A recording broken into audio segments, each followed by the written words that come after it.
Home loan लेने से आप कैसे गरीब बन रहे हैं, चलिए जानते हैं। सबसे पहले हम जानेंगे कि क्यों होम लोन लेने के बाद लोग खुद को फाइनेंशियली ट्रैप फील करते हैं।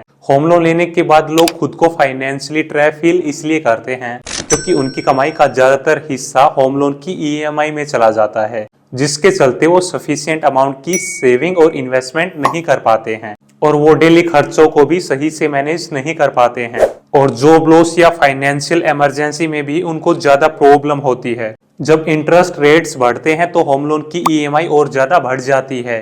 इसके चलते वो अपनी लाइफ का एक बड़ा हिस्सा लोन पे करने में ही लगा देते हैं। अब सवाल कि होम लोन एक फाइनेंशियल ट्रैप कैसे बन सकता है। अगर आप अपनी रीपेमेंट कैपेसिटी को इग्नोर करके होम लोन लेते हैं तो ये आपके लिए एक ट्रैप जरूर बन सकता है। अगर आपकी कमाई कम है और आपके होम लोन का टेन्योर ज्यादा है, इसके चलते आपको ज्यादा कॉस्ट पे करनी होगी।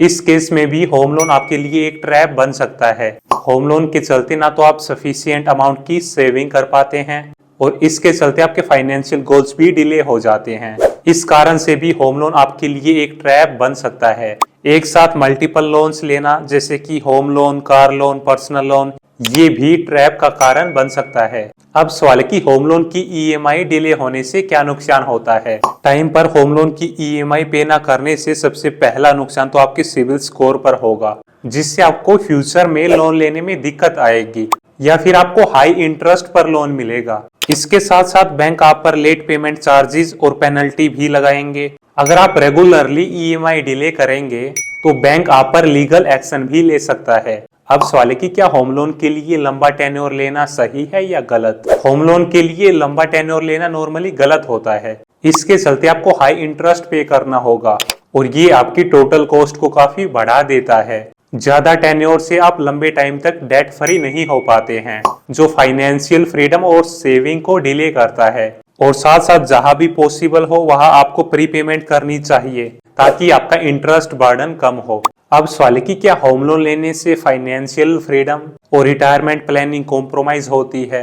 आपकी कमाई का ज्यादातर हिस्सा होम लोन की ईएमआई में जाने से आप सफिशिएंट अमाउंट की सेविंग और इन्वेस्टमेंट नहीं कर पाते हैं, जो आपकी फाइनेंशियल फ्रीडम और रिटायरमेंट प्लानिंग को इफेक्ट करता है। और इसके साथ साथ आप अपनी लाइफ के सबसे प्रोडक्टिव ईयर्स एक लोन के बर्डन में निकाल देते हैं और इसके साथ साथ हाई इंटरेस्ट रेट और अनएक्सपेक्टेड एक्सपेंसेस आपके बजट को और ज्यादा टाइट कर देते हैं। होम लोन लेना आपके लिए जरूरी हो सकता है, पर बिना प्लानिंग के होम लोन लेना आपकी फाइनेंशियल हेल्थ को खराब कर सकता है। अब सवाल है कि क्या घर खरीदना एक फाइनेंशियल स्टेटस सिंबल है या फिर एक लाइबिलिटी। इंडिया में घर खरीदना एक फाइनेंशियल स्टेटस सिंबल माना जाता है। इंडिया में लोग घर को एक इमोशनल डिसीजन के रूप में देखते हैं, लेकिन फाइनेंशियल पर्सपेक्टिव से ये एक अक्सर लाइबिलिटी बन जाता है। घर खरीदना एक स्मार्ट फाइनेंशियल डिसीजन तभी बनेगा जब आपकी इनकम स्टेबल हो और आप इस लाइबिलिटी को मैनेज करने के लिए मेंटली और फाइनेंशियली प्रिपेयर हो। अब सवाल है कि लोन के डिफॉल्ट पर क्या लीगल एक्शन होता है। अगर आपका होम लोन डिफॉल्ट हो जाता है तो सबसे पहले तो आपको एक रिमाइंडर और नोटिस भेजा जाता है और अगर आप 90 डेज तक ईएमआई पे नहीं करते हैं तो आपका अकाउंट एनपीए डिक्लेयर हो जाता है। उसके बाद बैंक आपको प्रॉपर्टी के ऊपर पोजेशन नोटिस देता है और प्रॉपर्टी को ऑक्शन करने का प्रोसेस शुरू कर देता है। होम लोन के डिफॉल्ट होने से आपके सिविल स्कोर पर भी नेगेटिव इफेक्ट पड़ता है। अब सवाल है कि होम लोन इंश्योरेंस की क्या लिमिटेशंस होती है। होम लोन का इंश्योरेंस सिर्फ लोन अमाउंट को कवर करता है, लेकिन आपके घर के कंस्ट्रक्शन और प्रॉपर्टी डैमेज को नहीं। ये पॉलिसी तभी काम आती है जब बोरोवर की डेथ या परमानेंट डिसेबिलिटी हो, लेकिन जॉब लॉस या टेम्पररी फाइनेंशियल प्रॉब्लम्स इसमें कवर नहीं है। साथ ही पॉलिसी में कुछ कंडीशंस एंड एक्सक्लूजन्स भी होते हैं। अब सवाल है कि क्या लोग होम लोन लेने के बाद रिग्रेट करते हैं। होम लोन एक काफी लंबा फाइनेंशियल कमिटमेंट है जो आपके मंथली कैश फ्लो को टाइट कर देता है। लोग होम लोन लेते टाइम अपनी इनकम और अपने फाइनेंशियल गोल्स का सही अंदाजा नहीं लगाते हैं और इंडिया में घर लेना एक इमोशनल डिसीजन होता है, प्रैक्टिकल डिसीजन नहीं। और इसके साथ साथ करियर की फ्लेक्सिबिलिटी भी चली जाती है अगर आपको किसी और सिटी में शिफ्ट होना पड़े तो। अब सवाल है कि क्या आपको अपनी नेटवर्थ समझने के बाद ही होम लोन लेना चाहिए।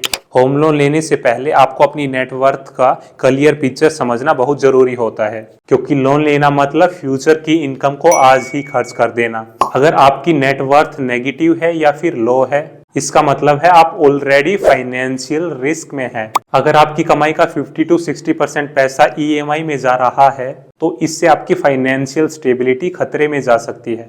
होम लोन लेने से पहले करियर स्टेबिलिटी और इनकम ग्रोथ भी देखनी चाहिए। अब सवाल है कि होम लोन लेना एक लाइबिलिटी है या फिर एसेट। लोग घर खरीदने को एक इन्वेस्टमेंट कहते हैं, लेकिन अगर आप खुद के लिए घर खरीद रहे हैं तो वो एसेट नहीं है, क्योंकि उससे आपको कोई डायरेक्ट इनकम नहीं मिलनी है। ऊपर से आपको ईएमआई, इंटरेस्ट, प्रॉपर्टी टैक्स और मेंटेनेंस के खर्च उठाने पड़ते हैं, जो आपकी सेविंग्स को कम कर देते हैं, खत्म कर देते हैं। अगर आप प्रॉपर्टी को रेंट पर देते हो या उसका वैल्यू फ्यूचर में बढ़ता है, उस केस में वो एक एसेट बन सकता है। सो घर लेना एक लाइबिलिटी है जब तक उससे इनकम ना आए। अब सवाल कि होम लोन का इंटरेस्ट रेट किस तरह एक ट्रैप है। होम लोन का इंटरेस्ट रेट देखने में कम लगता है, जैसे कि 8 से 10%, लेकिन ये कंपाउंड इंटरेस्ट के चलते एक ट्रैप बन सकता है। लोन का टेन्योर ज्यादा होने से आप घर की असली वैल्यू से 2 से 3 गुना पैसा एक्स्ट्रा पे कर रहे हैं, वो भी सिर्फ इंटरेस्ट के रूप में। होम लोन की स्टार्टिंग की ईएमआई में आप सिर्फ इंटरेस्ट ही पे कर रहे होते हैं, प्रिंसिपल अमाउंट लास्ट के सालों तक बचता है। अगर आप लोन को प्रीपे करना चाहते हैं तो उसका ज्यादा फायदा नहीं होगा, क्योंकि आपने ज्यादातर इंटरेस्ट तो वैसे ही पे कर दिया है और लोन का असली प्रिंसिपल अमाउंट तो ऑलमोस्ट उतना ही बचा होता है। लो ईएमआई के चक्कर में लोन टेन्योर को बहुत ज्यादा बढ़ा देना भी आपके लिए एक ट्रैप बन सकता है। अब सवाल है कि किन लोगों को होम लोन नहीं लेना चाहिए। अगर आपकी मंथली इनकम अनस्टेबल है तो होम लोन आपके लिए एक फाइनेंशियल ट्रैप बन सकता है। जिनके पास इमरजेंसी फंड नहीं है, क्रेडिट कार्ड या पर्सनल लोन का बर्डन है, उन लोगों को होम लोन अवॉइड करना चाहिए। अगर आपकी जॉब लोकेशन चेंज होती रहती है, उस केस में भी आप होम लोन अवॉइड कर सकते हैं। अगर आपका करियर अभी स्टार्टिंग फेज में है तो आपको सेविंग और इन्वेस्टमेंट पर ज्यादा फोकस करना चाहिए, ना कि होम लोन लेने पर। अब सवाल है कि क्या बैंक इंटेंशनली लोन टेन्योर बढ़ाते हैं। बैंक्स का फोकस ज्यादा से ज्यादा इंटरेस्ट कमाना होता है और इस वजह से वो कस्टमर को लोअर ईएमआई का ऑप्शन देते हैं। लेकिन जब लोन का टेन्योर बढ़ता है तो ओवरऑल इंटरेस्ट कॉस्ट भी बढ़ जाती है और साथ साथ बैंक आपको लोन रीपेमेंट के लिए भी डिमोटिवेट करते हैं। अब सवाल है कि इनकम लॉस के टाइम पर होम लोन कैसे मैनेज किया जाए। उसके लिए आपको लेंडर को अपनी फाइनेंशियल सिचुएशन के बारे में बताना चाहिए और आपको फ्लेक्सिबिलिटी की रिक्वेस्ट करनी चाहिए और अपने इमरजेंसी फंड का यूज करते हुए बेसिक ईएमआई पे की जा सकती है। उस टाइम पर अननेसेसरी एक्सपेंस को अवॉइड किया जा सकता है। अगर आप सैलरीड पर्सन है तो आप एडवांस सैलरी ले सकते हैं।